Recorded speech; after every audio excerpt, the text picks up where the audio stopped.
cómo está su relación con Jenny Berenice Reynoso, cómo usted ve que ella ahora sea la procuradora, porque sabemos, ¿verdad?, un concurso que la fiscal de ese momento, que era Jenny, no quiso participar. Usted participó, se dijo de todo, hasta sacaron reportajes de que los que fueron nombrados ya estaban preseleccionados. Se habló de todo. Su vínculo con Jenny Berenice desde ese momento hasta ahora, que es la Procuradora General de la República, y cómo usted ve que ella ocupe actualmente ese cargo. Qué bueno que sea la magistrada Jenny la que esté ocupando el cargo, porque ella empezó desde paralegal, y que ahora sea la persona que dirige nuestra institución implica que ha habido un periodo de crecimiento para la institución de madurez. Eso es importante señalarlo. Miren, señores, yo trabajé con la magistrada Jenny y nosotros nos llevábamos bien. Después la magistrada decidió no concursar, yo concursé. Inclusive a una de las personas que yo fui a pedirle consejo fue a la magistrada Jenny, y ella me recibió, me dio las recomendaciones del lugar. Luego yo concursé, ahora yo la veo todos los lunes. Hasta con la misma magistrada Miriam hubo su tema.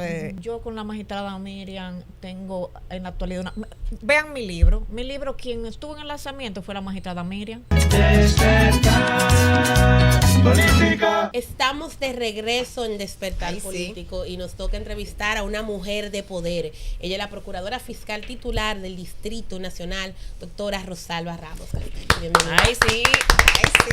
Gracias por esta invitación. Realmente muy contenta de poder estar aquí con ustedes. En otra faceta. Hoy un día así de lluvia. Ay, sí, definitivamente. Y es algo que le agradecemos mucho, claro, que haya sacado de su agenda, aunque ya teníamos un tiempecito conquistando esta entrevista. Teníamos mucho tiempo. La última vez fue por la lograrla. Actividad que estaba usted, también Karen, y la magistrada estuvo presente en la actividad de Jalair, de las legisladoras en el Congreso Nacional. Le dije, la queremos allá, y nos dijo, no hay problema, hablen con las muchachas. Qué bueno. Y de inmediato nos ayudaron con esto. Y empezar así, si nos lo permiten, ¿qué le pareció esta actividad, esta iniciativa? Tantas mujeres legisladoras, diputadas y senadoras que se pusieron de acuerdo para no solamente modificar una serie de leyes, sino también de comprometer al Poder Ejecutivo para, de alguna manera, combatir el tema de la violencia de género, la violencia en contra de la mujer, de manera integral. Este tema a mí me gusta cuando veo la iniciativa de hacer algo, porque realmente es muy preocupante lo que tenemos. Miren, señores, nosotros llevamos aquí en el distrito, en lo que va de año, llevamos 7 mujeres. Y a nivel de todo el país, más de 40, 45. Okay. Entonces, estamos hablando de que la mujer muere en el lugar donde debería estar más segura, que es en su casa. Terrible. Y de manos de quien está llamado a protegerla, que es su esposo, su marido, o incluso en algunos casos su ex marido, porque aunque nos hayamos dejado, si tenemos hijos en común, hay un compromiso de familia. Que se supone que es para siempre. Esta iniciativa me pareció maravillosa. Qué bueno que se hayan unido, no importa el partido, no importa el color, porque cuando se trata de vivir, nosotros no podemos estar pensando que se trata de un partido político o de qué le suma esto a uno o al otro. Por eso fui, porque inclusive ustedes saben que los lunes nosotros tenemos una reunión en la Policía Nacional, la Fuerza de Tarea. La Fuerza de Tarea. Y fui para el Congreso y después corriendo para mi otra reunión. Entonces, tenemos que apoyar esta iniciativa. La diputada, las legisladoras a nivel general, yo las veo muy optimistas porque hablan de erradicar. Y qué bueno, porque tal vez nosotros somos un poquito más negativos los que estamos dentro del sistema de justicia. Porque lo ven a diario. Porque lo vemos a diario. Claro. Pero yo creo que hay que ponerse metas altas para poder llegar a algún lado. Sí, se le tira la luna para llegar a la estrella. Entonces, cuando hablaban de erradicarlo totalmente, yo decía, espérate, no me quiero dejar ganar por el pesimismo. Porque hay que darlo todo para que sea así. Qué porque bueno. No puede ser que yo tenga más posibilidades de morir a mano en mi casa la que estamos solteras tenemos miedo de meternos en ese lío de nuevo, magistrada, porque pero que así ya uno no sabe, te lo dicen, que las mujeres debieran de pensar, un pique que me da, las mujeres debieran de pensar 2 veces antes de meterse en una relación, pero yo estoy en eso, para no desconcentrarnos del mensaje. Aquí se habla mucho sobre corrupción en el Estado Dominicano, se habla mucho de corrupción, sin embargo, poco se habla de la corrupción que está y de los delitos financieros que están en el sector privado. Sin embargo, usted es muy reconocida por sus aportes, especialmente en los temas de delitos económicos, y fue la responsable de levantar el velo corporativo. ¿Podría explicarnos por qué era tan importante esto y cómo afecta esa lucha contra el crimen financiero? Miren, yo decidí escribir sobre este tema del levantamiento del velo corporativo en los delitos económicos, precisamente porque los delitos de sangre nos llaman mucho la atención. Cuando vemos una muerte, una violación. Sin embargo, los delitos económicos y de cuello blanco nos quitan a veces la posibilidad, sobre todo también cuando se habla de corrupción, de que tengamos mejores escuelas, de que tengamos mejores hospitales. Y la mayoría ustedes se han fijado que la mayoría de los casos de corrupción que hemos tenido siempre se escudan en empresas, porque para tú manejar dinero, tú no lo puedes hacer simplemente como una transferencia persona, a tu cuenta. Exacto. Tú tienes que tener una estructura, tú tienes que contar con unas condiciones. Entonces, por eso quise escribir sobre ese tema, y sobre todo que en el país no había nadie que se hubiese atrevido. No es que soy la más atrevida, no necesariamente la que más sabe. De repente también creo que es importante que nosotros comencemos a centrar las personas cuando les roban los ahorros de toda su vida. Señores, eso hay que verlo en los tribunales. Y por lo regular son personas que ya están en la última etapa de su vida, sobre todo laboral, porque ya son personas que se han retirado y que quieren poner su dinero a trabajar para ellos poder dedicarse a descansar un poco luego de haber trabajado la vida entera. Entonces, comienzan ahí a los tribunales a pelear con una persona que le ha distraído sus bienes. Entonces también por eso cuando estuve en los tribunales siempre me daba cuenta de que siempre nos preocupábamos más por los delitos de sangre. Magistrada, aprovechando la ocasión de que la mayor parte de esta tribuna somos mujeres y en el caso de Ronnie es un feminista que es pro mujer. A carta acabar, claro, sí, es pro mujer.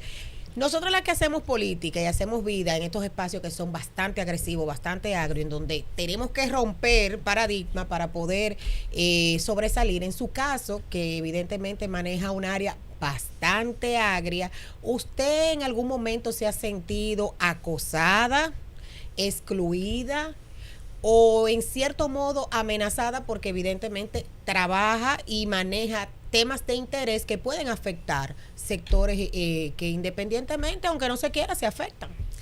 Miren, cuando yo inicié como fiscal, yo tenía apenas 23 años. Wow.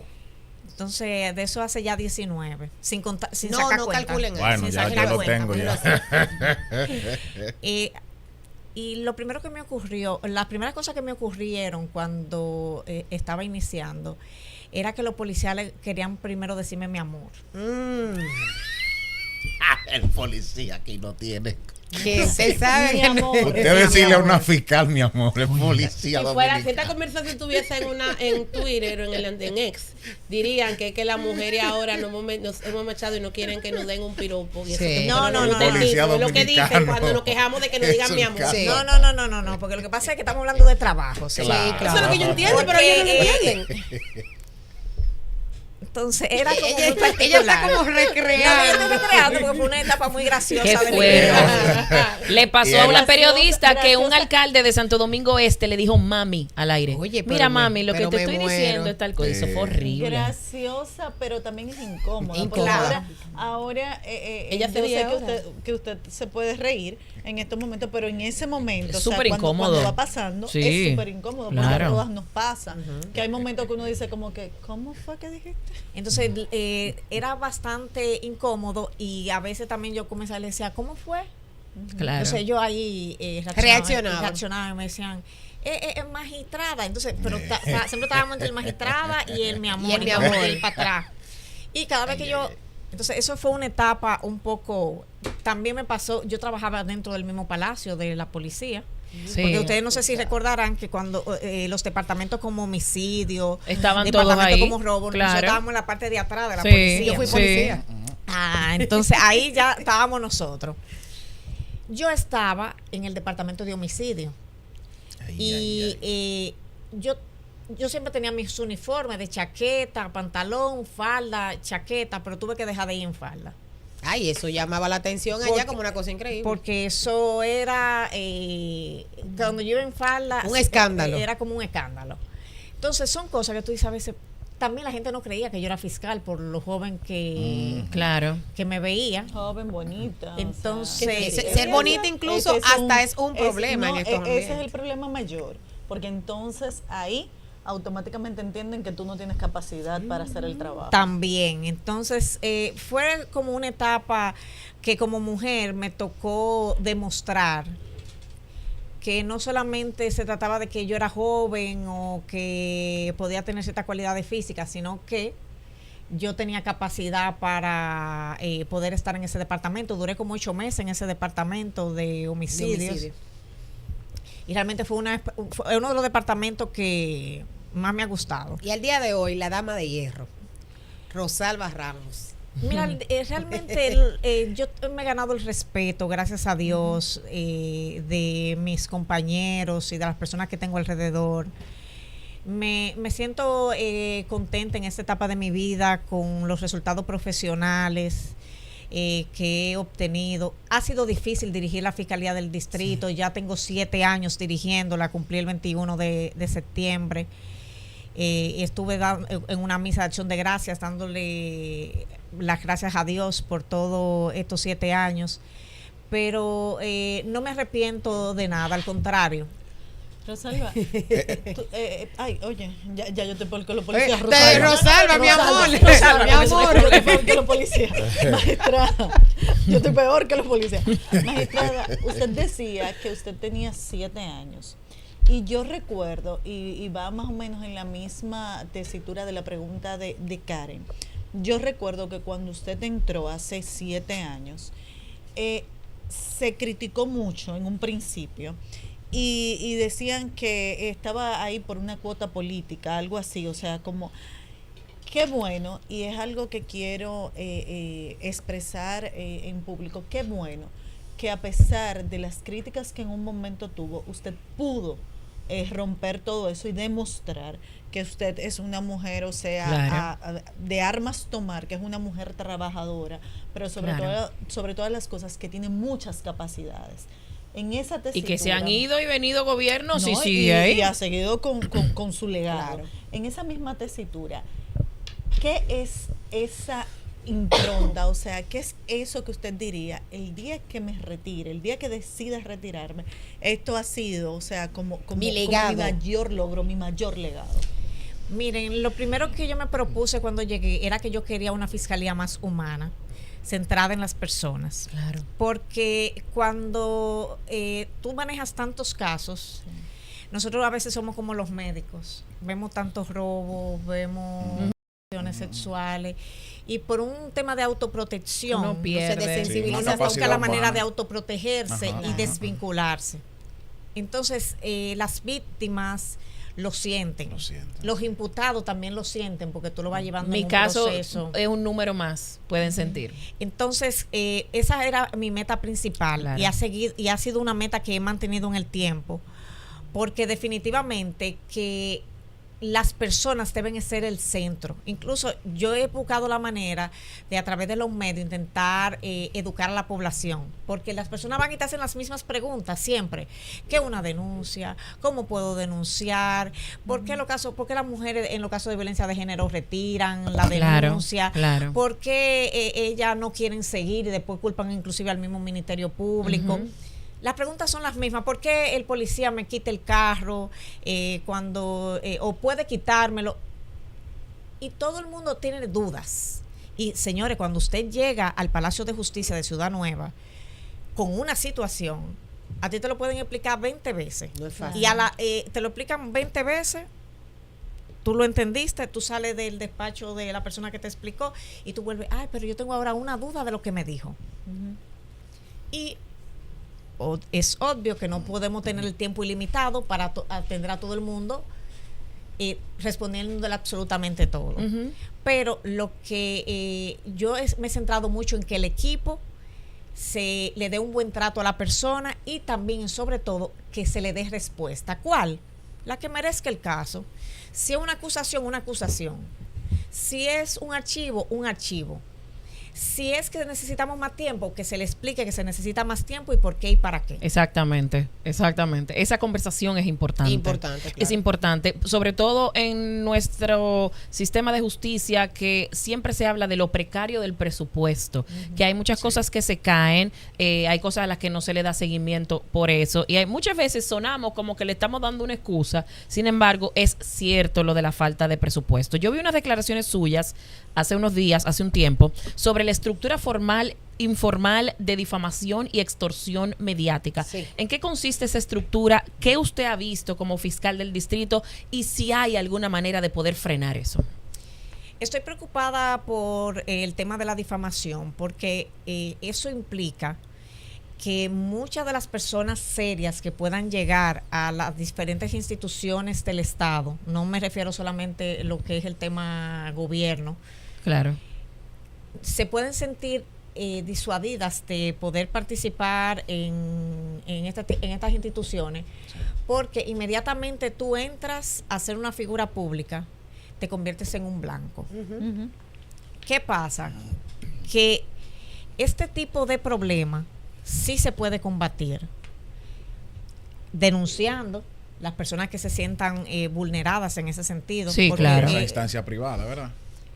En parte. En parte. Sí, a instancia privada, pero nosotros participamos dentro del Ministerio Sí, Público. sí, Muchas sí, veces sí, lo sí, que hacemos claro. es que lo convertimos. Qué bueno que usted mencione Sí. esa parte. ¿Dónde entra lo público en esto? Miren qué es lo que pasa. La participación de nosotros es en cuanto a las investigaciones. Ok. Porque cuando una persona va y pone una denuncia por difamación, y sobre todo cuando se trata, que en la que nosotros tenemos participación es en la que tiene que ver con la ley de delitos de alta tecnología. Sí. Básicamente nosotros primero mandamos el DICAT para certificar que eso está, que sucedió de esa manera, y que eso se convierte en un elemento de prueba, que ya sea si nosotros lo acompañamos a la persona o si se convierte en acción privada. Ese es su elemento de prueba para demostrar la difamación. Magistrada, cuando por usted los hizo- medios digitales. Cuando Claro. usted hizo ese comunicado, yo recuerdo que usted incluyó nombres específicos. Entonces, eso significa que ya hay denuncias en contra de esos comunicadores. Mira, nosotros tenemos denuncias contra muchísimas personas que yo inclusive ni siquiera mencioné. O sea que la lista es más larga. La lista es larga. Lo que inclusive eso dio como resultado que algunos tuvieron acercamientos y pudimos hablar a propósito de todo este tema. Porque hay veces que estamos haciendo daño y creemos que eso no está repercutiendo. Claro. Claro. Y ahora por hacer contenido en las redes sociales, que eso llama la Le atención, encanta, tiene hay gente que es muchas adicta. vistas y El reproducciones. morbo. Pero, Bueno. tenemos que tener cuidado. Claro que Inclusive, en estos días yo también estuve hablando sobre el tema de la difamación. Yo siempre, como les digo, hablo sobre diferentes temas. Para educar. Buscando educar a la población.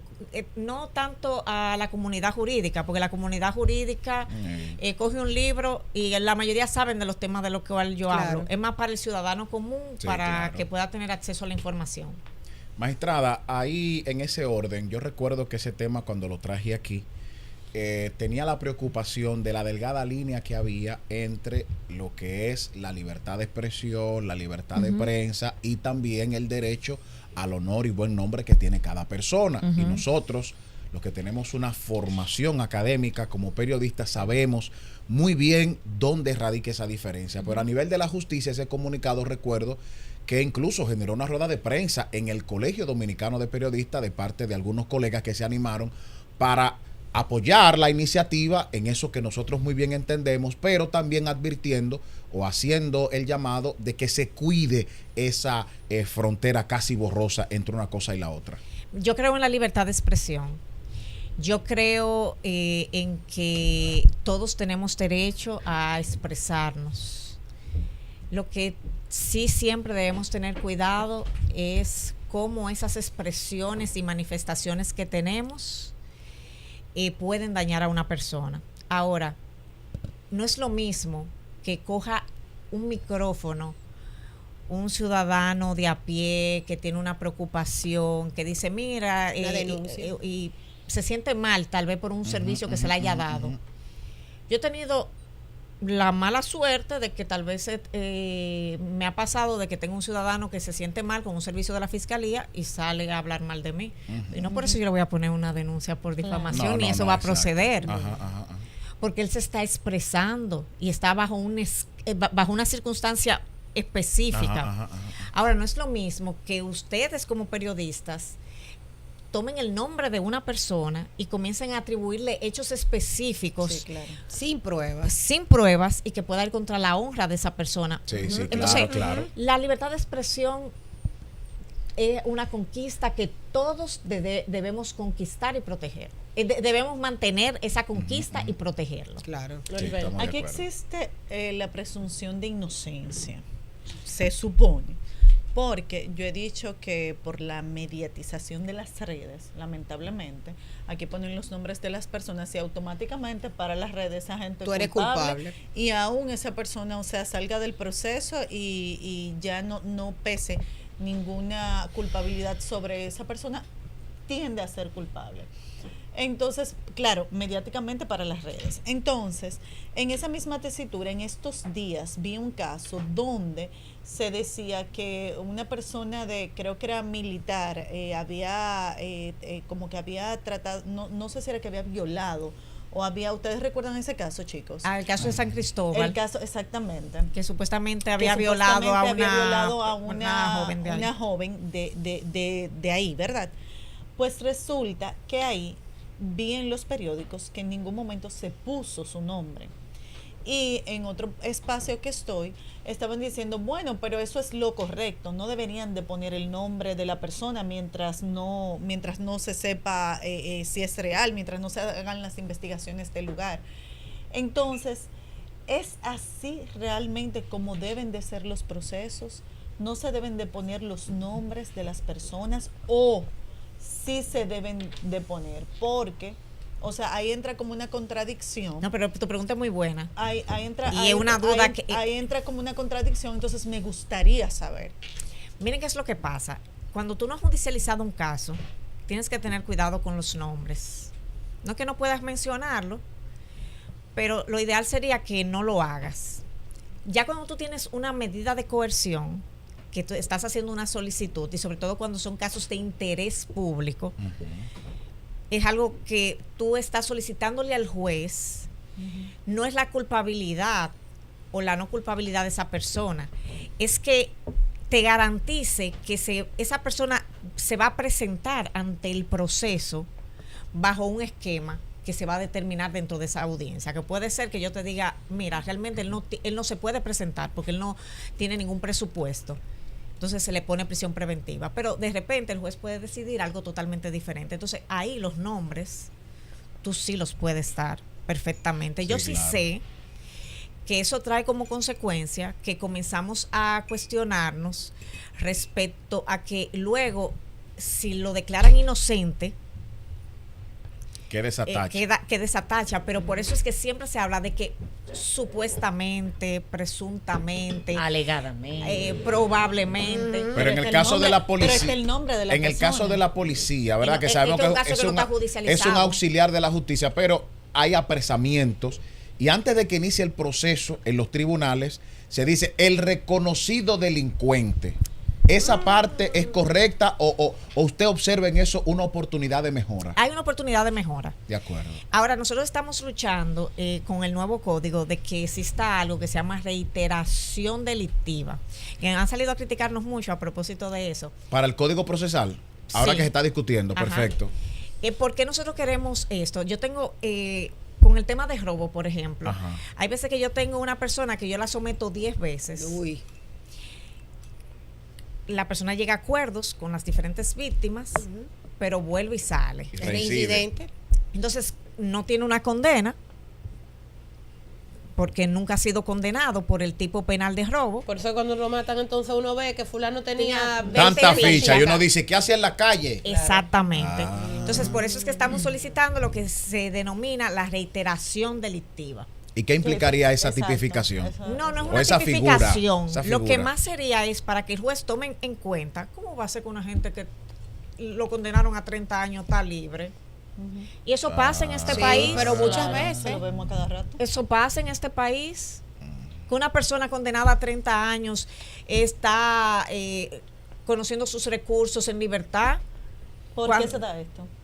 Ay, mira, Por tanta eso es cosa. otra discusión. Magistrada. Porque cuando no tiene una sentencia definitiva, el proceso se reinicia, inmediatamente hay una apelación.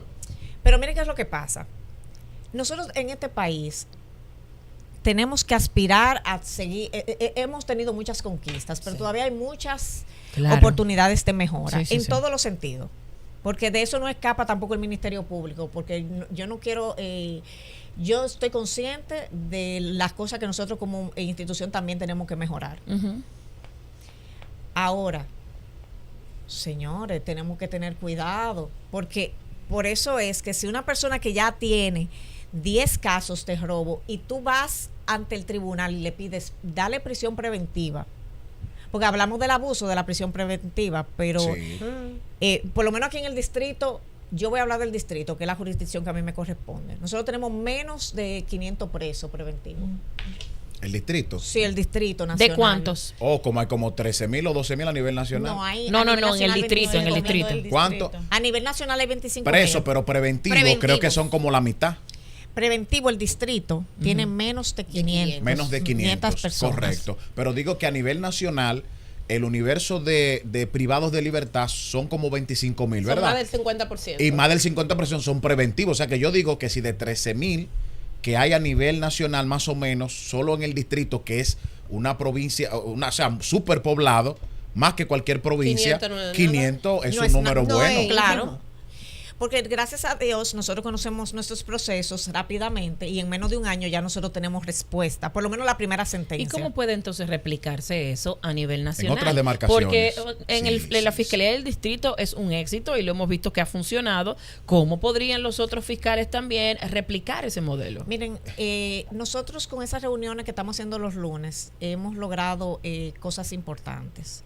¿Cómo cuáles? Sí, es bueno la saber. tasa déjame ver cómo explicamos esto, porque la tasa de homicidio.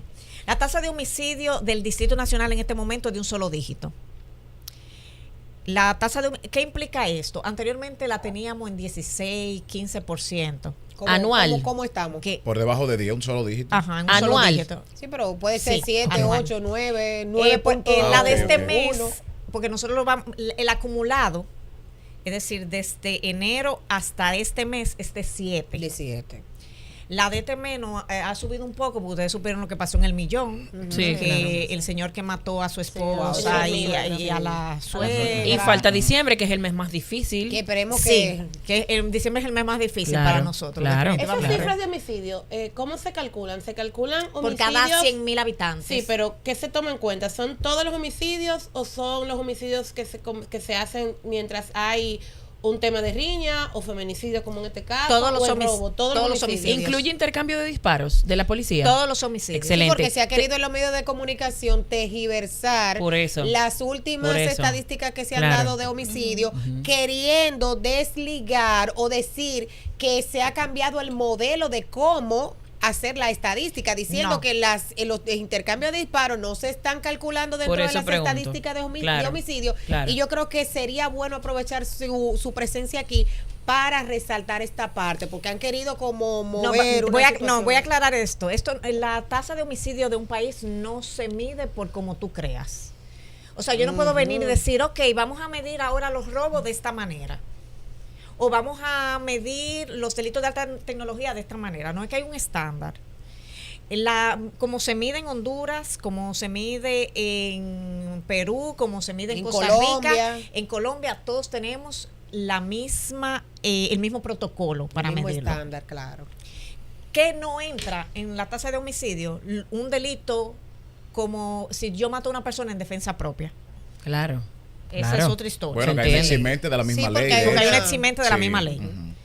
Pero para eso tiene que recorrer el camino de Sí, que se claro, declare de que como sea un juez que lo exacto. determine así. Exactamente.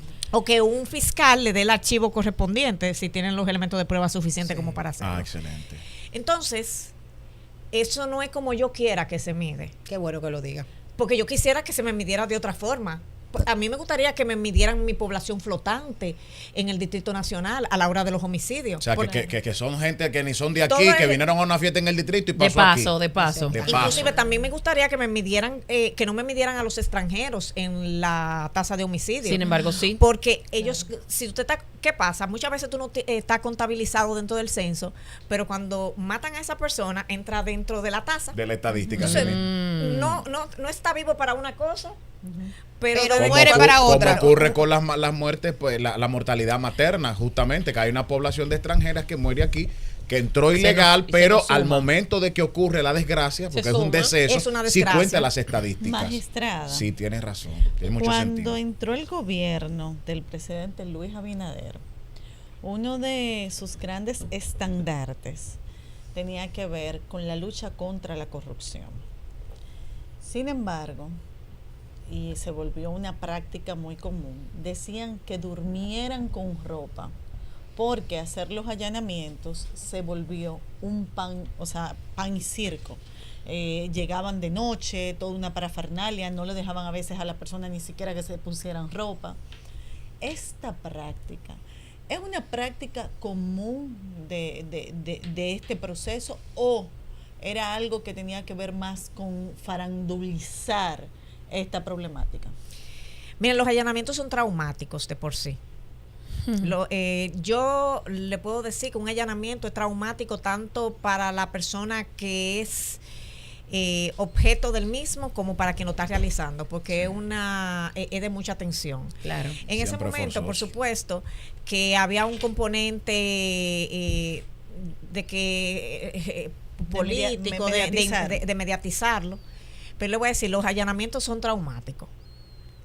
Para mí, cuando un equipo mío va a salir a allanar, yo estoy preocupada y estoy pensando, y lo primero que se le dice cuando van a salir es que tengan cuidado, que primero permitan que la policía acordone el área. Claro. Nosotros solamente podemos allanar durante el día. Si voy a allanar en la noche, necesito que el juez me lo autorice. Sí. Si el juez me lo autoriza, lo puedo hacer. Precisamente porque es una garantía de que sea un poco menos traumático, porque yo te voy a decir algo, una cita de la fiscalía es traumática. La gente cuando hasta de un alguacil. Claro. Sobre todo. Claro, sí. Algo Eso genera así. estrés. Hay un cuento en algo así que falló una notificación a Capotillo, y era un callejoncito que él no pudo entrar, tuvo que dar una vuelta, pero cuando fue a entregar la notificación, que quien la iba a recibir, en lugar de firmarla, le sacó un puñal, el cupo por el callejón. Claro. Ay, mi madre. Ahí mismo. El cupo. Se volvió más Magistrada, ancho. hay algo que a mí me gustaría saber, y es que ahora mismo estamos hablando del Ministerio de Justicia, que este ministerio, de hecho, de alguna manera le va a quitar algunas responsabilidades a la Fiscalía, a la Procuraduría Fiscal, con relación al tema administrativo. Sí. Ha habido mucho debate con relación a la pertinencia de este ministerio, y a mí me gustaría, usted que está dentro del sistema, que conoce la carga de trabajo que tiene la Procuraduría, que usted nos dé su opinión sobre qué usted opina sobre este nuevo Ministerio de Justicia. Lo primero que nos va a quitar es el tema del sistema penitenciario. Sí. A nosotros nos conviene muchísimo que esto ocurra. Ojalá que eso también no afecte directamente el presupuesto de nosotros, porque esa es otra historia. Pero es importante. ¿Por qué?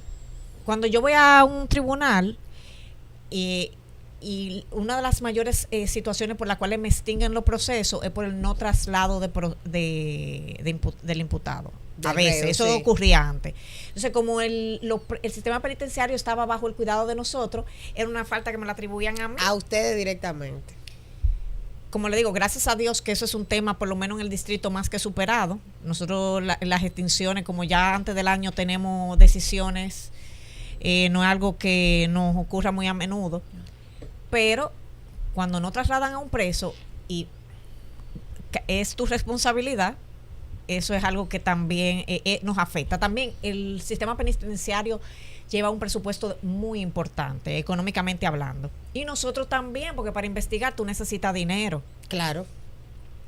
Entonces eso siempre ha sido para nosotros, así como como yo lo veo, porque yo no puedo hablar a nivel de la institución, y eso es importante que ustedes lo sepan. Pero más porque usted está involucrada en... Siempre lo hemos visto eso como un peso. Claro. Entonces usted no puede dedicarse a trancar a la gente y también a cuidar a la gente que usted tranca. Sí, hay una parte ahí, sí.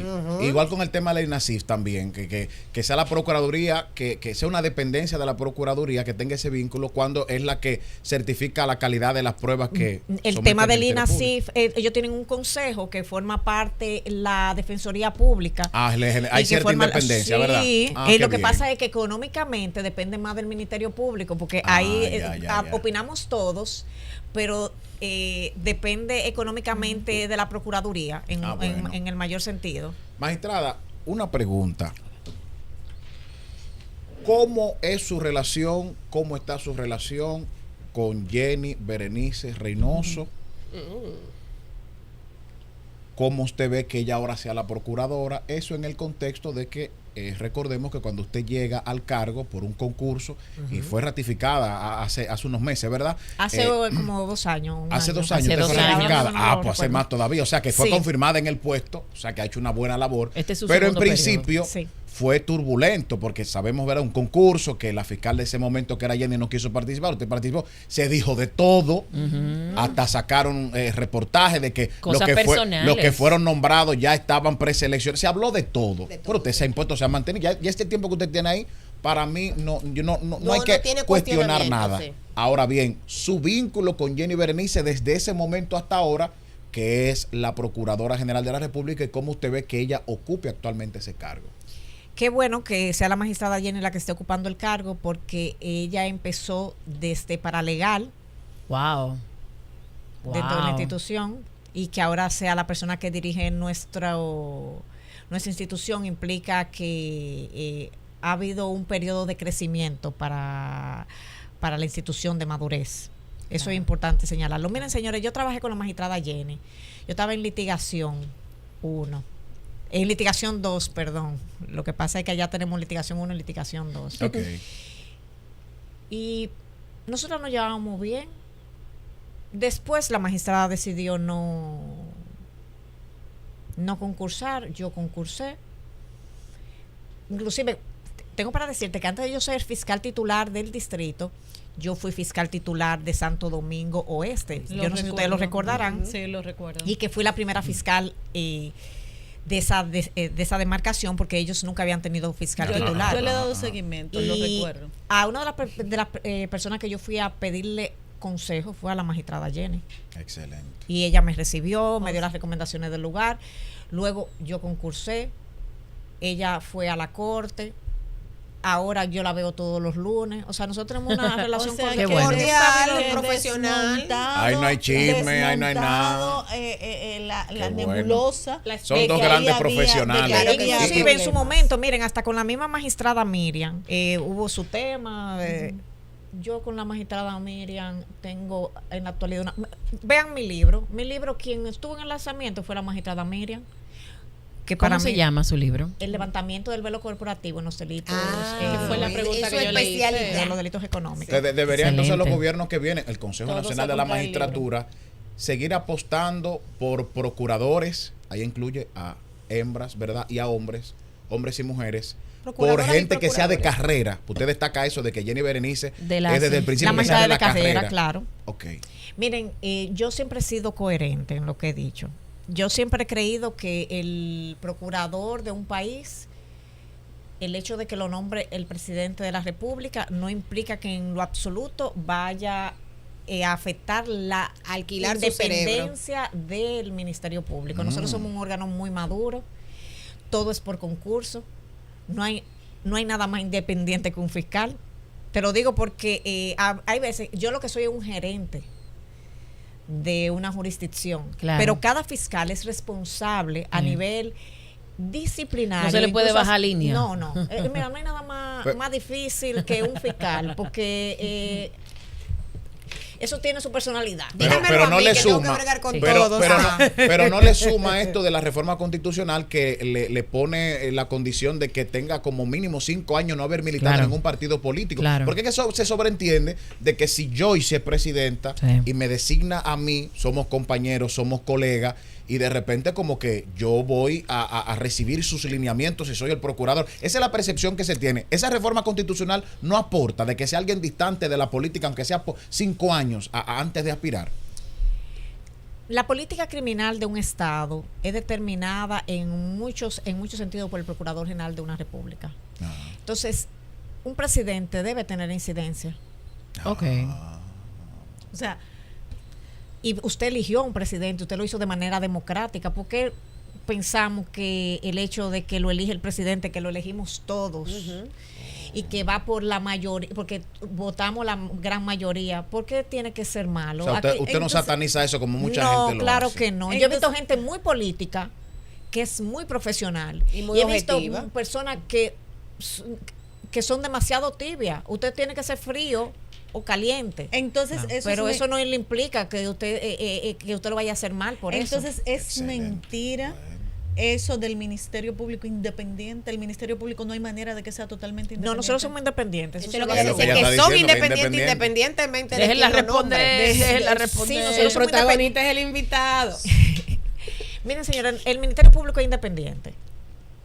Ustedes pueden estar conscientes, en el día de hoy ustedes pueden asegurar eso. Y se los voy a explicar por qué. Cada fiscal que coge un expediente en la mano sabe de la responsabilidad que tiene. La única manera de yo quitarle responsabilidad a un fiscal es abocando, que implica es yo tomar el expediente y trasladar todas las responsabilidades a mi persona de manera directa. Y yo le voy a decir algo. En este momento, con el conocimiento que la mayoría de nosotros tenemos en cuanto a derecho administrativo, a derecho constitucional, nadie quiere arriesgarse y poner su patrimonio de manera como sí. una garantía de una decisión que uno sabe que está mal. Claro. Mire, yo la vi haciendo unas charlas en Cristo Rey sobre derechos y me gustaría saber si es algo que se puede replicar, si es algo que se ha instruido a otros fiscales de otras demarcaciones para que lo hagan y qué se persigue con este tipo de charlas y conferencias. Miren, yo he estado en Cristo Rey, en La Sursa, Okay. En Capotillo, en casi la mayoría de los barrios. Inclusive antes del COVID lo hacía con mucha regularidad. Ok. Después del COVID Bajó un poco la bajamos un intensidad. poquito por el tema que estábamos viviendo en ese momento Sí. y sobre todo porque yo tenía dos niños chiquitos y ahora lo hemos vuelto a retomar. A mí me gusta ir a los liceos, a las escuelas, a llevar este tipo de charlas, porque lo que nosotros perseguimos es sobre todo porque tenemos la tasa de homicidio que tenemos alta todavía, es por lo que tiene que ver con conflicto social. ¿Qué implica? Que no es delincuencia, que no es por un tema de robo, sino que porque tú y yo no nos Me ponemos de alzaste la acuerdo. voz. Me alzaste No, la rozamos un voz. vehículo, te tumbé el bumper sin querer. Lo que hablábamos y no ayer, que sí. la gente se mata por un picapollo, Eso por lo un hemos puesto dicho, en sí, una sí. fila, por un rayón en el vehículo. Que es lamentable. Porque Por no una- me pagaron por una 50 música A veces que gente molesta. amiga, porque mira el ejemplo que ella pone, estamos jugando dominó y porque nos dijimos dos palabras. Señores, el último muerto que Eso jugó es dominó terrible. fue por un peo. O sea, en ese país en el que estamos viviendo. Qué barbaridad. Virgen Entonces, de la es Alvarado. preocupante que por cualquier discusión termine una persona muerta, que también cuando van que se dando trago, un tema de que ella es mía, el tema Sí. con el tema de las mujeres Sí, sí, que sí. creen que somos una propiedad y termina Que la sacó a bailar y esa es la mujer mía. Y que no ayuda también las canciones, las bachatas que hablan de que las mujeres son de su propiedad, de que si no es conmigo no es con nadie. Y yo creo que también debería hacerse algo al respecto a propósito de que hablábamos Ante de la ese libertad control de ante la expresión. libertad de Es una expresión y vaina. todo eso. Entonces, por eso a mí me gusta ir a los barrios, porque también ahí que tú te das cuenta de qué está pasando. Si hay un punto de droga que está funcionando, que lo hemos quitado 10 veces, pero vuelven y lo ponen. Y lo ponen de Claro. nuevo. Porque tú, Ay. sí, es verdad. Sí, pero se da, claro. es que, señor, el punto de droga, tú lo cambias de dueño. Ay, sí. Ajá. Y a veces, Tú ca- quitas la y a- cabeza y a y veces alguien la cambian, hereda. y a veces cambian de esquina, pues siguen en el sector. No, ellos no cambian mucho de esquina. No, No, porque, Porque por eso la se llama clientela está ahí. punto, porque ya la el punto clientela está creado. ahí. Sí. El punto comercial, igual que un colmado o cualquier otro negocio. Si Entonces, a todo el veces- mundo sabe que ahí venden cerveza, por ejemplo, el dueño, eso tiene un costo incluso mayor, ese negocio, porque ya tiene un valor agregado. Es un punto Tiene comercial. un punto Es un punto comercial. comercial. Entonces, nosotros vivimos en una lucha constante. Mira, nosotros ahora los martes nos reunimos aquí en el distrito, todo lo que tenemos que ver con esta jurisdicción para determinar estrategia, para ver qué está pasando, cuál es el lugar donde estamos teniendo más robo, cuál es el lugar donde hemos tenido más homicidios. Normalmente nos concentramos en los delitos grandes, en el narcotráfico, en los homicidios, corrupción.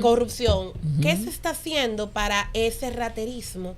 Y eso que hace que es lo que la gente le molesta en el día a día. El que tú no puedas caminar. Señores, en la Lincoln, entrando a René en los otros días, un motorista fue, le arrancó la cartera al frente de todo el mundo y es tan descarado que él se paró en el semáforo a esperar a cruzar con la cartera de la tipa al hombro. O sea, que es ladrón, pero respeta la ley de tránsito. Respeta la ley de tránsito. Qué contradicción. Para que no lo parara la menores, pero que son lo que ponen a la gente, exacerban a la gente. ¿Qué se está haciendo con eso? A nosotros, como jurisdicción, son el tipo de delito que nos preocupa, porque es lo que afecta a la seguridad. Claro. Nosotros nos reunimos todos los martes. Los lunes tenemos la reunión donde vamos a dar el reporte. A dar el reporte. Y de ahí también a veces salimos con algún tipo de tarea o de encomienda, por decirlo de alguna forma. Sí. Entonces, los martes nosotros nos reunimos y vemos esos números, qué está pasando, dónde es el lugar donde más robo tenemos, cuál es esa calle donde más denuncia tenemos, porque la policía tiene un mapa de calor que te dice a qué hora, cuáles días y qué es lo que está pasando ahí. Ajá. Entonces, así, si hay que aumentar el patrullaje dentro de una zona determinada. Eso es lo que se está haciendo ahora por cuadrantes, que anunció el Ministerio de Interior y Policía. Sí. Ok. De Estrella Faride. Entonces, eso, inclusive el mismo Ministerio de Interior y Policía participa dentro de la reunión de los martes y el ayuntamiento. También. Excelente. Porque hay veces que yo tengo un problema en un lugar que es del tema de la recogida de basura. Y eso no lo va a solucionar ni la policía ni la fiscalía. No, claro. Entonces, O un lugar donde hay mucho. Y eso genera, ellos eso también genera una situación, lo de la basura. O sea, genera situaciones que llegan a la fiscalía. La falta de iluminación. Ajá. Claro. Cuando hay ruido también, eso son cosas que generan malestar Okay. que la Y persona conflictos sociales también. Claro. O por una vecina tirar la basura a otra, mire, eso es terrible. Se han visto muchísimos casos. Hay muchos líos que están terminando de convivencia en Torres. Por eso es que yo he dicho aquí que hay que fortalecer esa parte de orientación. Porque a veces... Por eso le preguntaba de las charlas. No, excelente. Claro. Yo creo en eso porque digo, si usted está diciendo como Estado que la tasa de homicidio que tenemos, que aunque está bajando en gran porcentaje, no es al delito, me refiero a la parte delincuencial, sino a conflictos sociales, pues hay que atacar esos conflictos sociales. Claro. Lorisbel. Hay un antes y un después del 8 de abril del 2025 con el caso del Jet-Set. ¿En qué va este caso? ¿Qué se puede esperar? Porque lamentablemente, o sea, de una manera u otra, en un principio todos estábamos como si fuera con antorchas para prender, o sea, para prender una hoguera y quemar al señor Antonio Espaillat. No, de verdad, o sea, pero la justicia, o sea, tiene un proceso, tiene sus formas. Entonces, este caso, ¿cómo va y qué se puede esperar? Miren, yo creo que lo que ocurrió ese día cambió la vida de todos. Claro. Porque ya incluso tuve que lo que antes no era noticia, tú vas a un lugar y te cae una gotita de agua y ya la persona... Hemos acuñado el término de techofobia. Sí, yo creo que sí. Mira, no lo había escuchado, pero... Sí, techofobia. Sí, nosotros hemos hablado mucho aquí hasta cuando caen de no pasar por ahí. En las tiendas chinas, en los supermercados. Al pregonero le digo que nos llegan denuncias con video y fotos. Los primeros meses eso era prácticamente diario, que al correo del periódico nos mandaban fotos y videos de plaza, bares, discotecas. Eso era una cosa, digo yo, no, pues ya no se va a poder ir a ningún lado porque ahora la gente ahora se ha dedicado a grabar una filtración sí preocupa. Miren, para nosotros como fiscalía, que fuimos los que nos tocó levantar los 200 y pico de muertos, le puedo decir que fue bastante impactante.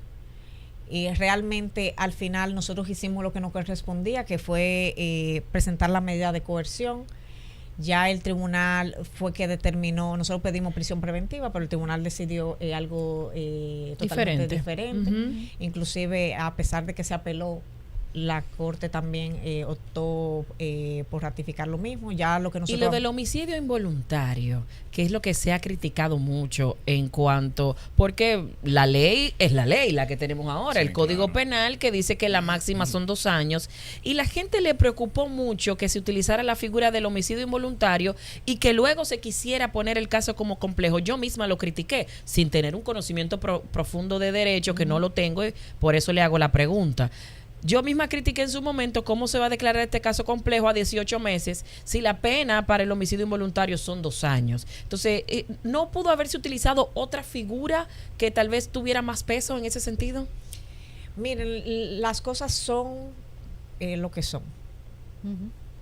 No se podía. Okay. Porque legalmente usted puede tener un deseo como persona, pero como profesional usted está llamado a hacer lo que manda la ley. Sí. Yo no le puedo dar la calificación jurídica que yo entienda o que yo quiera a un proceso, sino la que tiene. Yo no voy a hablar del caso Yetse porque es un caso que se está conociendo. Okay. Es un caso que entonces yo pudiera ser claro. recusada. Pero yo les voy a contar de otros casos que yo he tenido. Yo he tenido casos donde yo he querido acusar a la persona. Y adivinen qué pasa. No encuentro. ¿Cómo? No. ¿Por dónde? El elemento jurídico. Entonces yo tengo que ser primero que todo confiable e íntegra. Y si, aunque yo te quiera acusar y aunque me convenga acusarte profesionalmente hablando, lo que corresponde es archivarte, yo debo hacerlo. Qué fuerte. Qué difícil. Es difícil, pero estoy llamada a hacerlo. Claro. Porque ¿cómo usted va a entender con un profesional que hace las cosas a medida de lo que le gusta, lo que quiere o lo que desea?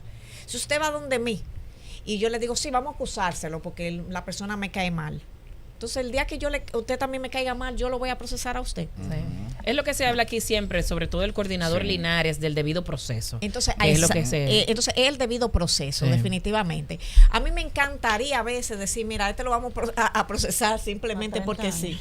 Y vamos a condenarlo a 30, pero no se puede. Tenemos que ser respetuosos del debido proceso y de las personas y que debemos darle el trato a la persona que también nosotros queremos recibir. Magistrada, Hay que ser justos. volviendo a la pregunta inicial de esta entrevista, que fue sobre déjala ir, que para mí es un tema bastante neurálgico y nosotras lo tratamos aquí a diario, que lamentablemente pasa un fin de semana que es cuando más ocurren este tipo de hechos de feminicidio y estas cosas, pues uno llega aquí con el corazón prácticamente roto. Claro. Usted dice que ve mucho optimismo en las legisladoras y que ve como positiva esta iniciativa en su experiencia, que es quien ve todos los días estos casos y conoce a profundidad el por qué suceden este tipo de cosas. ¿Qué usted propondría para que esta iniciativa positiva pueda robustecerse en términos legales? Claro, claro. Mira, lo que yo propondré, yo no creo que debemos seguir hablando de lo legal. Porque el problema menos importante de la violencia de género es legal. Ya ley hay. Porque ya, Sí. no, ley hay. Sí. Cuando usted le da el golpe, preso está. No siempre. En la mayoría. En la mayoría de los Porque casos. una de las porque cosas- La mayoría que denuncia. Porque la violencia física Y es es el muy último poco detonante, sí, el probable último que detonante. tú no lo judicialices. Porque ya tú tienes un elemento de prueba que es demasiado evidente. Contundente. Que el golpe. Entonces, todos esos casos que no ha sido en su jurisdicción, al menos que yo recuerde, donde vemos víctimas que van a las fiscalías y se le pierden los certificados médicos y tienen que hacerse 2 y 3 y los certificados se siguen perdiendo. Uno que trajimos aquí hace poquito, que no fue en su jurisdicción, creo que fue en Santo Domingo Este. Andrea Villacamacho, ¿en cuál es que está? No, ella es la directora general. Bueno, Sí. Trajimos un caso que De tiene violencia. 3 años, 4 denuncias, una orden de arresto y el tipo se da el lujo de burlarse y mandar mensajes diciendo que la policía no puede conmigo, que ni el diablo puede conmigo. O sea, hay muchos de estos casos de feminicidio tienen en común que fueron a la autoridad y la autoridad por H o por R no pudo garantizarle la vida, no asumió el caso a tiempo. Y nosotros mencionamos a las mujeres, pero ha habido casos de hombres que han tenido que viralizar sus casos porque van a los destacamentos y lo que hacen es que se burlan. Miren, Yo te voy a decir algo. La violencia contra los hombres, eso no es un hecho que sea tan importante. Tan grande, ¿no? No, eso no. Usted se refiere en cuanto a las estadísticas. Sí, para que no le tomen ese corte y después digan que usted le está restando importancia a algo. A los porque hay hombres. videos que mujeres rompen cristales, hacen de Siempre me todo. ocupo de mencionar el caso de los hombres para que no nos acusen. No, y por de eso digo a la feminazi. magistrada, cuando se refiere a Sí, importancia, pero- se refiere a la cantidad de casos, ¿verdad? A la cantidad de casos. Exacto. Permíteme a la Es magistrada, cuidando, yo por sé que favor, que nos dé sus los tigres no recomendaciones son para fácil. este proyecto Sí. y esta iniciativa Que de Déjela responda. Ir, de acuerdo a su experiencia. Y otra cosa importante, Ministerio de la Mujer, la magistrada va a los barrios a escuchar Está y a chismeando ver Está por chismeando qué ya, Karen. sucede la violencia de género. Está chismeando ahí. Miren, el Centro Conductual para Hombres entiendo que debe replicarse en todo el país. El Centro Conductual Cónchale, para sí. Hombres Claro. está aquí en el Distrito Nacional, se ha replicado en algunas provincias. Hay que tener Pero eso deberíamos llevarlo a mayor escala, que no sea un proyecto de fiscalía ni de procuraduría, sino que incluso sea a gran escala y que pertenezca también de algún modo a salud pública. Porque tú no haces nada con el tema de más leyes, nosotros no necesitamos en cuanto a violencia. Más castigo tampoco. Ay. Más no, es que lo que nosotros necesitamos es enseñarle a los hombres otro tipo de herramientas para enfrentar la ira. Claro. Aquí hay muy poca educación emocional. Estoy de acuerdo. Y estamos hablando del problema de la violencia contra la mujer, pero aquí hay violencia contra los niños, aquí hay violencia, inclusive a veces hasta en el mismo trabajo. Con los animales. Con los animales, ni digamos. Son sí, alarmantes. sí, Ronnie traía en estos como días otra- los números de la cantidad de hombres muertos a manos de otro hombre. Aquí hay Que mucha son violencia. la mayoría. son la es mayoría. violencia en Mucha sentido general. violencia. Y eso hay que Entonces, visibilizarlo también. Aquí nosotros debemos comenzar una etapa de educación emocional. Claro. De que comencemos a ver qué yo puedo hacer con esos sentimientos de ira. Ay, sí. Qué yo puedo hacer cuando comenzar a tener dominio propio, no dominio de los demás. Claro. Autogestión de las emociones. Porque a este nivel que vamos, no es solamente que van a matar a las mujeres, es que están matando muchos hombres y estamos maltratando a los niños, que son los que están subiendo. Claro. Tiene que haber educación también con los niños, niñas y adolescentes en los colegios, porque es que la violencia es un tema cultural. Sí. Miren, yo voy a decirlo. Cuando yo estaba en el Congreso con este tema de Déjala Ir, a mí me sorprendía escuchar a los mismos legisladores que hablaban en un lenguaje como de que no estaban dando permiso de vivir. Así mismo. Porque, y no lo están haciendo por mal, es por un tema cultural. Y estructural. No le gusta el nombre, social. déjala ir. El nombre de la campaña no le gusta mucho. ¡Ah!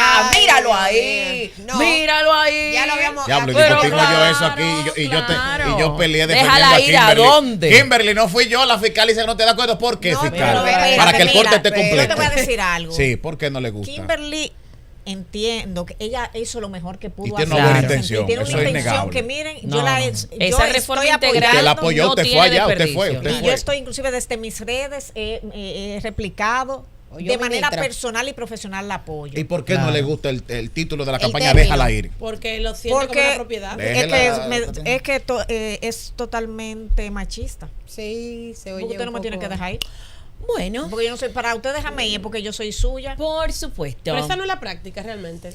Lo que pasa es que acuérdense Tenemos que cambiar este el es un tema paradigma. también para vender, Es paternalista. para Déjala vender ir. esto tiene que tener un nombre que venda. Y ese es el tema que va a Es vender. Porque mercadológico. ahora mismo culturalmente a un hombre así es como usted le Así va a como poder se vender ve. el proyecto. Ujú. Mi amor, mira, déjala ir. Déjala ir, así, claro. Tranquilo. Y eso es, Desde el principio yo lo me veo hizo como algo ruido eso. estratégico Ok.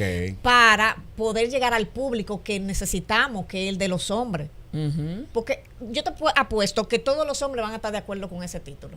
Claro, Y perdónenme. pero Y no soy claro. nada feminista. Estoy muy bien casada, felizmente casada. No, pero no sé, no hay que, para ser feminista, Para ser no hay que feminista, estar lo que pasa engañando es a los que hombres. ahora Ustedes no. saben que hay feminacia. Ella lo está diciendo de verdad. Ella lo está Sí. aclarando Hay feminazi. precisamente Y porque es verdad. ella es pro mujer. Es Claro. Pro mujer y aquí la mayoría somos pro mujer ahora. La concepción del feminismo que se tiene hoy en Radical y día rancio, es que yo radical estoy y de loco. acuerdo Esa no es una la locura. construcción del feminismo, eso es una desviación, una exageración. El extremismo que se mete en todo. Un extremismo como lo tiene cualquier otro movimiento, como está en las religiones, como que no estoy de acuerdo con hasta eso. en los temas económicos, señores. Aclare Hay un la capitalismo salvaje y un... de hoy en día, lamentablemente. Pero que esa no es la la mayoría. Pero percepción falta, que se tiene pasa hoy hasta en día con es una diferentes locura. grupos, hasta las chicas que se dejan el pelo rizo, le dicen algunas afronazis, porque ellas dicen que si tú te laseas el pelo, entonces tú te estás negando contra tu natura casi. ¿Entiendes? Magistrada, Pasa en todas de mi partes. parte, justamente quería finalizar con algo de la campaña que a mí me llama la atención porque en la práctica sería como lo idóneo, Sí. pero que no sé, y usted sí maneja estadísticas, qué tan viable sería, porque yo sé que hay un componente económico de por medio. La propuesta dice que hombres que tienen órdenes de alejamiento por un tema de violencia de género, se les coloque un grillete. Entonces, ese brazalete, ese grillete, ¿verdad? Tengo entendido que tiene un costo económico. No sé si el Estado No es tendrá baratico, capacidad ¿no? No es baratico. en No es base, barato. no es barato. De hecho, vemos que eso se le coloca a gente de cierto nivel en los casos que se ventilan en los tribunales. Entonces, en base a la parte económica y a la cantidad de órdenes de alejamiento que existen, que si recuerda la cifra, sería bueno que nos la refresque aquí, es viable esa propuesta, que es muy bonita y es parte de esa campaña, pero no sé si es lograble desde ese punto de vista. Miren, nosotros tuvimos en el 911 con el lanzamiento de las alarmas, porque van a comenzar a utilizar unos tipos como de alerta para personas desaparecidas, para el tema de sismos y entre otras. Entonces lo que habrá que ver es si podemos utilizar la geolocalización que tenemos con el tema de los celulares para determinar cuando esto ocurra, de que un hombre se le acerque a una mujer con la que tenga una orden de alejamiento. Miren, el 80% de los feminicidios que ocurren nunca denunciaron. Wow, Entonces, de repente, las mujeres no denunciamos. A mí me afecta tanto el tema de los feminicidios, de verdad Yo se que lo digo sí. porque hay muy buenas intenciones, las hay, pero a veces hasta que... ¿Cómo rescatarlas entonces? ¿Cómo tú rescatas al 80%? Claro. Si no han pedido ayuda. Si no han pedido ayuda. Y lo que hemos trabajado casos de violencia, sabemos que no es fácil trabajar con la víctima de violencia. Porque Salir ella de ese está, ciclo. ay, claro, ya no están, la mayoría de las veces no están ni siquiera consciente de que están siendo violentadas. Consciente. Es que me quiere, es que él me dice Y eso aunque porque yo me porto mal. Y aunque lo esté consciente, esta semana, por ejemplo, se viralizó el caso de la ex esposa de un chef muy famoso. Sí, lo vi. Donde ella dice, yo no te quise, o sea, todo esto ha pasado por años y yo no quise denunciarte porque yo no quería ver al padre de mi hija Haciéndole judicializado. daño. A nosotros nos meten Sí. en este pedacito Ajá, de la cabeza, en la psiquis. que nosotros, la familia va primero, Exacto. que hay que cuidar la imagen y si vamos a creer en la denuncia de ella, hasta que no es su hija la que sufre violencia vicaria, ella no toma la decisión de llevarla ante un Es tribunal. terrible. Miren, es lamentable que el Código Penal no hable el nuevo código de la violencia vicaria. La he visto mucho, hombres que matan a sus hijos simplemente para hacerle daño a la madre. A la madre. Tuve el caso de un bebé que el papá lo estrelló contra una pared Ay, Dios y porque ella fue a hacer unas uñas, porque ella era manicurista y ella salió a ganar, o sea, fue a trabajar que A salió. buscarse el dinerito. Para todos Ay, en Dios. la familia. Entonces, sí, es lamentable que nosotros no estemos hablando de violencia vicaria en el nuevo código, pero es que es un tema cultural. Nosotros tenemos que comenzar desde las escuelas a hablarle a los Claro. niños y a las niñas de que con la violencia, de darle alternativas, de que si estoy enojado, ¿qué hacer? Porque es que usted nunca va a dejar de sentir enojo. No, somos La seres ira humanos. es un sentimiento totalmente Claro. natural.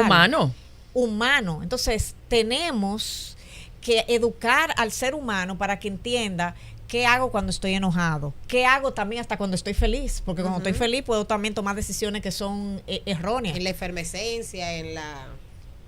O sea, Ya para terminar, usted asumió en el 2018, 2018, sí.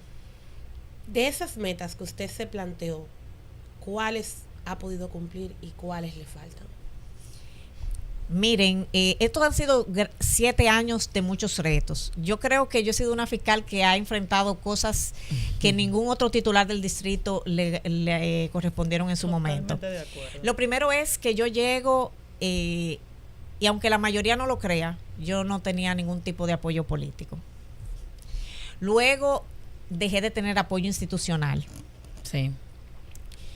Luego, de repente, yo tengo en la jurisdicción 50 fiscales menos que los que habían en el 2018. ¿Y a qué se debió eso? Breve. Porque se fortaleció el PEPCA y parte de las personas que la mandaron para allá y hubieron algunos cambios, personas que renunciaron también. Okay.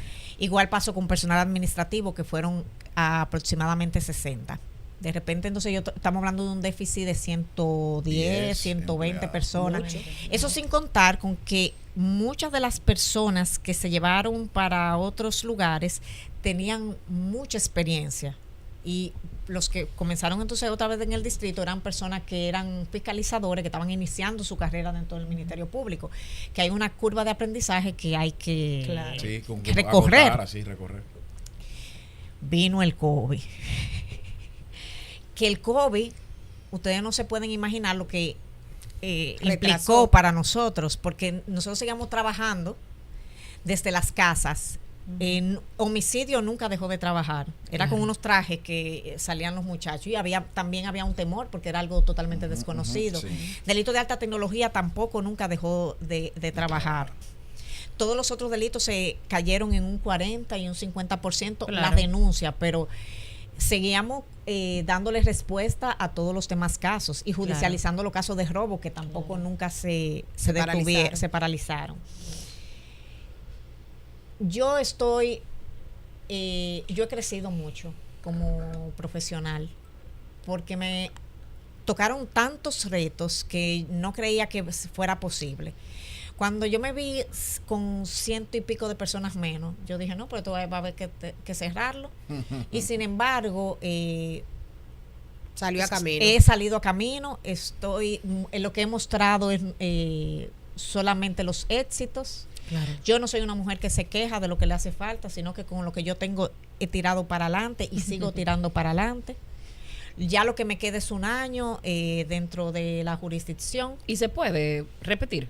No, porque luego de 2 periodos. Señores, ya yo creo que yo he sido la fiscal que más tiempo ha estado y sobre todo que duré 4 años. Le toca ascenso, magistrada. Amén. Dígaselo al consejo. ¿Qué va después de ahí? ¿Procuradora adjunto? De corte. Ok. Entonces, ya lo que me queda con este año es ir cerrando algunos capítulos. Yo soy madre de 2 bebés. Claro. Yo tengo otras cosas que me gustaría dedicarle tiempo, porque por ejemplo estoy en tesis doctoral. Wow. Entonces, para eso necesito un poquito de tiempo. Claro. También al consejo se me quiere dar licencia para eso. No, mentira. Bendiciones al consejo. Al Consejo Superior del Ministerio Público, que es nuestro órgano de gobierno del Ministerio Público. Hola, consejo.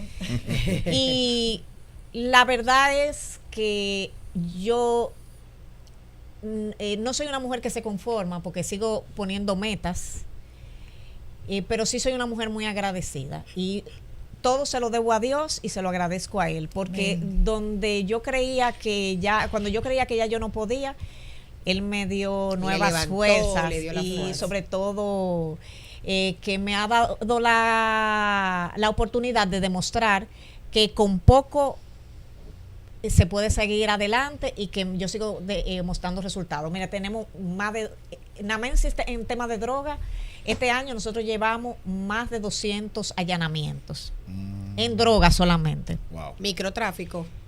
Sí, microtráfico. Y mira el caso de la piratería que dimos en estos días, que ahí hicimos 30 y pico de allanamientos y tenemos víctimas como Netflix, como Universal Studios, muchas con redes de tarjeteros, de los chiperos que más de 20 millones de dólares se manejó ahí. Wow. Y criptomonedas, y nosotros sin embargo un idioma que no hablamos y logramos, metieron mano en buen dominicano. Exactamente. Entonces, magistrada, muchísimas gracias. Bueno, gracias pero a antes de ustedes. cerrar esto, necesitamos quiero otra decirle a la entrevista. audiencia de Despertar Político que no siente lo que nosotros sentimos aquí con la magistrada, la buena vibra. Increíble. Nos increíble. aprovechamos de usted porque tenemos que, Sí, ¿verdad? aprovechamos. Nos aprovechamos Sí. porque ella ha dedicado mucho tiempo para conversar con esta audiencia y dedicarnos tiempo a nosotros. Y si nos quedan preguntas. Agradecida, orgullosa como mujer, como abogada y como un ente social de tenerla a usted como representante en el ministerio. Bien, eso es así. Yo le dije que Nos era un anotamos plato ahí. fuerte. Y que ese Es lo que ascenso toca. llegue, ¿verdad? Despertar política.